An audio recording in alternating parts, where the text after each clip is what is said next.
expect what you don't teach. I love that quote because if we are not teaching students how to explicitly behave in our classrooms, then they don't know what to expect. And then of course they're going to act out. And of course we're going to be frustrated with putting out fires all day. So this is episode 3 of my back to school bootcamp series where I talk to you all about all of the things for back to school. And today we're talking about routines and procedures, specifically scripting them out and exactly what to do with them.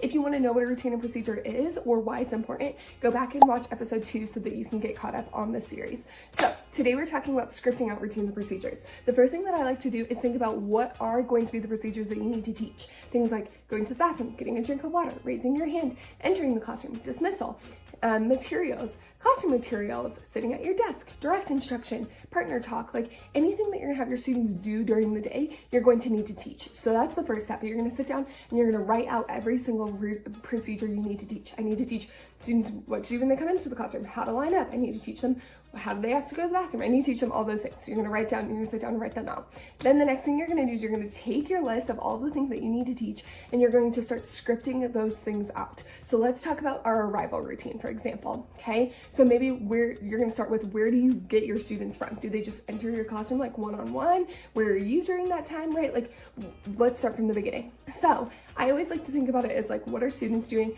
and what is the teacher doing? And so for students, my students came in like one-on-one because we had like a slow start to our morning. They could arrive anywhere between 8 and 8:15. So they kind of like filtered in over time. And so it was really important that I taught my arrival routine because my kids weren't in a line waiting for me outside my door. And so I stood at my door, greeted every single student as they came in. That was the first part of their arrival routine. So students enter the classroom, teacher stands at door. Then my students knew that the very first thing that they did was go to their desk and read the message slide that's up on the board. So they go to the desk, they read the message slide. The message slide is going to tell them what they need for the day, their to-do list, all the things. They get whatever they need out of their backpacks, and then they walk their backpacks over to the hook, put their backpack on the hook, return to their seat, eat their breakfast, and start completing the to-do list. And so that was my students.